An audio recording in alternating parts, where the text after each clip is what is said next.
Perfect Wisdom, with the divisions of the Abhisamayalankara. Translated by EdwardConze 1904–1979. University of California Press, Berkeley, Los Angeles, London. Chapter 82. The Exposition of the Unalterable Nature of Dharma. Subhuti. If the sameness of all dharmas is empty of essential nature, then no dharma does anything to any other. When dharmas have nothing whatever and are nothing whatever, how, then, is it that the bodhisattva on the one side does not swerve from ultimate reality, and on the other does the work of beings through the four means of conversion? The Lord. So it is, Subhuti, so it is, as you say. Emptiness does not do anything whatever to anything, nor does it do not anything. If beings on their own could cognize emptiness, then there would be no need for the tathagata's many effort when he does not swerve from emptiness and yet dissuades beings from the notion of a self, and then through emptiness liberates them from samsara and establishes them in the unconditioned element. And also that unconditioned element is empty. Nirvana. Subhuti. If what is it empty? The Lord. It is empty of all notions. On the other hand, Subhuti, if a magical creation magically creates another magical creation, is there, then, perhaps in connection with that an entity which is not emptiness? Subhuti. No, O Lord. Both these dharmas, the emptiness and the magical creation, are not conjoined or disjoined, they are both empty through emptiness. The Lord. What do you think, Subhuti, is then the difference between emptiness and magical creation mysteriously concealed? Subhuti. It is not.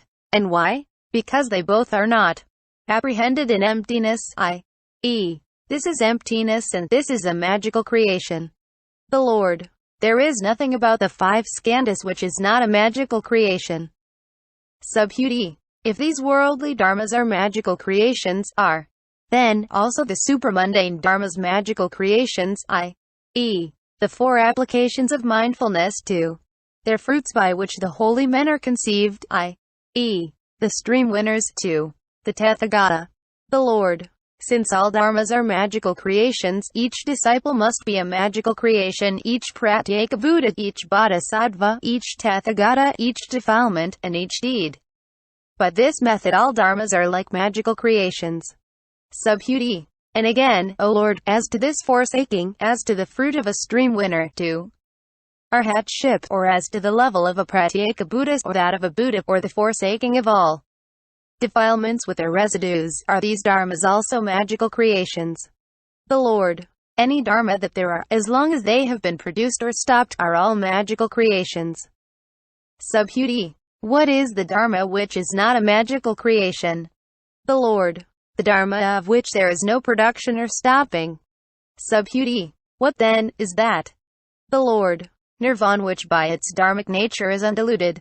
Subhuti. But the Lord has said that he does not swerve away from emptiness, that it is not apprehended through duality, and that there is no dharma which is not emptiness. Therefore the nirvana, which by its dharmic nature is undiluted, must be a magical creation. The Lord.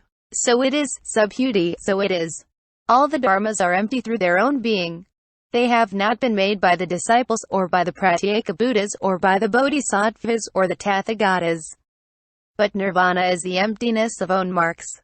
Subhuti. How should a person who is a beginner be instructed? How? Admonished, so that he can cognize the emptiness of own being. The Lord. How is it possible that something was inexistent in the past and later on becomes a non-existent? There is in it no existent, no non-existent, no own being and no other being. How can there be an emptiness of own being? End chapter 82.